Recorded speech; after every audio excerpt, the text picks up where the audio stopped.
လူတိုင်း financial freedom ရကျင်ကြတယ်ဒါပေမဲ့လူတော်တော်များများကကြောင်းအရာတစ်ခုကိုမှားပြီးတော့မှလုပ်နေကြတဲ့အတွက် financial freedom ရမနေကြတာဒီနေ့တော့ကျွန်တော်ကအဲ့ဒီအကြောင်းအရာတစ်ခုကိုမျှဝေမှာဖြစ်တဲ့အတွက်အခုဒီဗီဒီယိုကြည့်နေတဲ့ကျွန်တော်မိတ်ဆွေတွေက financial freedom ရကျင်တယ်ဆိုလို့ရှိရင်တော့ဒီဗီဒီယိုအဆုံးထိအောင်ကြည့်ဖို့လိုပါလိမ့်မယ်အဲ့တော့ကျွန်တော်တို့ကခုနမှားနေတဲ့အရာတစ်ခုကိုမပြောခင်မှာ financial freedom လေးကိုကျွန်တော်တို့ပြောကြည့်အောင်လူတော်တော်များများက financial freedom လို့ပြောလိုက်ပြီဆိုလို့ရှိရင် Ferrari ကားကြီးစီးတာအဲ့အကောင်းစားကြီးထဲမှာချမ်းသာကြွယ်ဝမှုတွေနဲ့နေတာစားတော့ဆိုင်ကောင်းစားကြီးတွေမှာသွားပြီးတော့မှနေတိုင်းစားတော့နေတာ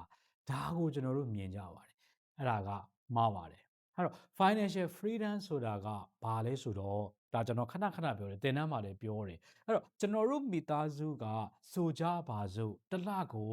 ထိုင်းဘတ်ငွေ9000ကုန်တယ်ဟေ့တသိန်းကုန်တယ်ဟေ့ဆိုလို့ရှိရင်အဲ့ဒီလကုန်ပြီဆိုလို့ရှိရင်အဲ့ဒီတသိန်းအတွက်ကိုဘာမှလုပ်ဆရာမလိုပဲနဲ့ asset တွေဒါမှမဟုတ်ပိုင်ဆိုင်မှုတွေစီကနေပြီးတော့မှအဲ့ဒီတသိန်းရောက်လာတာဒါကိုကျွန်တော်တို့က financial freedom လို့ပြောတာအဲ့တော့ကိုလုံနေတဲ့အလုပ်တွေကိုစူးစမ်းနေတဲ့အရာတွေကအနာဂတ်အတွက်ဖြစ်ကောင်းဖြစ်လိမ့်မယ်ဒါမှမဟုတ်ကိုယ့်ရဲ့စိတ်ချမ်းမြေ့မှုကြောင့်ဖြစ်ကောင်းဖြစ်လိမ့်မယ်ဒါပေမဲ့စားဝတ်နေရေးအတွက်ကတော့ပူပန်စရာမလိုတော့ချိန်တိုင်သူ့ဟာသူဘဏ်အကောင့်ထဲဝင်လာတာကိုကျွန်တော်တို့က financial freedom လို့ခေါ်ပါတယ်ဒါဆိုကျွန်တော်တို့ဆက်ရအောင်အဲ့တော့ financial freedom ကိုရဖို့အတွက်မှားနေတဲ့အရာတစ်ခုအဲ့ဒီတစ်ခုကဘာလဲဆိုတော့လူတွေက financial freedom လိုချင်တယ်ကွာဆိုပြီးလိုချင်တော့ဘာလို့လဲဆိုတော့အဲ့ဒီနောက်ကိုချက်ချင်းလိုက်တယ် financial freedom ရရမယ်ဟေးဆိုပြီးတော့မှချက်ချင်းတန်းပြီးတော့မှလိုက်တယ်ချက်ချင်းယင်းနှီးမြုပ်နှံမှုတွေလုပ်တယ်ချက်ချင်း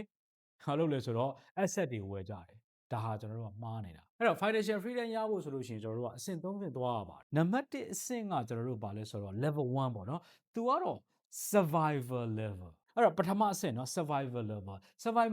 ကကျွန်တော်တို့ကအိမ်လာကပေးရတယ်စားစရိတ်နေစရိတ်တွေရှိတယ်ကလေးကြောင်းလာကရှိတယ်အကျွေးပြန်ဆက်ရတာတွေရှိတယ်လစာဝင်လာပြီဆိုလို့ရှိရင်ကျွန်တော်တို့ကအဲ့ဒီပတ်စံတွေပေးလိုက်တဲ့အချိန်မှာလက်ထဲမှာမရှိတော့ကုန်သွားပြီဒါကကျွန်တော်တို့က survival level okay အဲ့ဒီ level ကိုကျွန်တော်တို့ဘာလုပ်ရမှာလဲဆိုတော့ပြောင်းပြရမှာဘယ်လိုပြောင်းရမလဲဆိုတော့အဲ့ဒီ survival level ကထွက်ခဲ့ရမှာပေါ့ပြောရမယ်ဆိုရင်အဲ့တော့ဝင်ငွေဝင်လာတယ်ထွက်ငွေထွက်သွားတယ်အဲ့တော့ဘာလုပ်ရမလဲဆိုတော့ဘယ်လိုထွက်ရမလဲဆိုတော့ဝင်ငွေကိုပိုတိုးအောင်ရှာမယ်ထွက်ငွေကိုပိုနည်းအောင်လုပ်မယ်အဝင်နဲ့အထွက်နဲ့အဲ့တော့အဝင်ကအထွက်ထဲများသွားတာဖြစ်တဲ့အတွက်ကျွန်တော်တို့ဘာဖြစ်လဲဆိုတော့ပတ်စံစဆုပ်လို့ရပြီဒါ survival အဆင့်เนาะ special သေးတယ်ဒါပေမဲ့ survival အဆင့်ကနေလွတ်ဖို့အတွက်ပတ်စံစုမိသွားပြီပတ်စံစုမိတဲ့ငွေတွေစုများလာပြီဆိုလို့ရှိရင်ဒုတိယ level ဖြစ်တဲ့ security level ကိုရောက်သွားပြီ security level ဆိုတာကကျွန်တော်တို့ကဟလာတစ်လအလုံးမလုပ်ဘူးကိုစုထားတဲ့ငွေတွေရှိတယ်လေအဲ့တော့ပြဿနာမရှိသေးဘူးဟိုရိုင်းမသွားဘူးပေါ့နော်ပြောချင်တာတော့ emergency fund ရှိတာပြီးတော့ကျွန်တော်တို့က insurance တွေလုပ်ထားမယ်နောက်ထပ်ပြီးတော့မှကိုယ့်ရဲ့ငွေကို investment လုပ်လာပြီဒီချိန်မှာကျွန်တော်တို့လုပ်လာပြီအဲ့တော့ income source လို့ခေါ်တဲ့ဝင်ငွေရပေါက်ရလမ်းတွေကိုလည်းမျိုးစုံပတ်ပြီးတော့မှကျွန်တော်တို့ရှာလာပြီ income source တွေလည်းများလာပြီ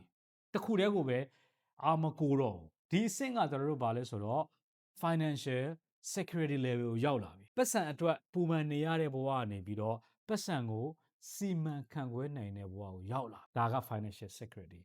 ပြီးပြီဆိုမှတတိယအဆင့်ကဘာလောက်ရမှာလဲဆိုတော့ level 3ဒီ financial freedom ဆိုတာကိုရတာ Ferrari ကားကြီးတွေစီးတာ Rolex နာရီတွေပတ်တာဘဏ်အကောင့်ထဲမှာပတ်စံတွေသိန်းတောင်းချီပြီးတော့မှရှိတာဒါတွေမဟုတ်ပါဘူးခုနကျွန်တော်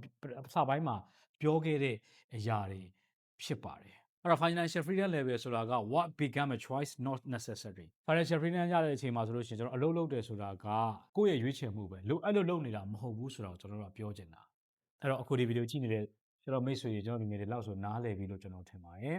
အဲ့တော့ကိုက financial freedom ရချင်ပြီဆိုလို့ရှိရင်ချက်ချင်းမလုပ်ဘဲနဲ့သုံးဆင့်ကိုဖြတ်အဲ့တော့ကျွန်တော်နံပါတ်1စီ survival အဆင့်ကိုကြော်ဖြတ်နိုင်အောင်လုပ်ပြီးရင် security level ကိုရောက်အောင်လုပ် security level ပြီးပြီဆိုမှ financial freedom ဆိုတာသွားပါဒါဆိုလို့ရှိရင်တော့ကိုယ့်ရဲ့ဘဝမှာချမ်းသာကြွယ်ဝမှုတွေရပါလိမ့်မယ်ထပ်ပြီးတော့မှသတိပေးရမယ်ဆိုလို့ရှိရင် survival level မှာဆိုလို့ရှိရင်ကျွန်တော်တို့ကဝင်ငွေကထွက်ငွေထက်ပိုများပါစေပြီးရင် security level မှာဘာလို့မှလဲဆိုတော့ emergency fund ရှိပြီးရင်းနှီးမြှုပ်နှံမှုတွေစလုပ်တာကိုပြောတာတတိယအဆင့်ကတော့ financial freedom ရတာဖြစ်ပါတယ်အဲ့တော့အခုဒီဗီဒီယိုကြည့်နေတဲ့ကျွန်တော်မိတ်ဆွေတွေငယ်တွေရောကိုယ့်အတွက်ဘာလေးများတွေးလိုက်နေတာရှိတယ်လေကိုယ့်ရဲ့ level ရောပါလဲ1လား2လား3လား comment မှာရေးလို့ရရင်ရေးခဲ့ပြီးပါဦး ဗီဒီယိုအဆုံးထိအောင်ကြည့်ပေးတဲ့အတွက်လည်းကျေးဇူးများတင်ပါတယ်ခင်ဗျာကျွန်တော်တို့ကိုညံလေးအောင်ပါမင်္ဂလာရှိသောနေ့တစ်ဖြစ်ပါစေ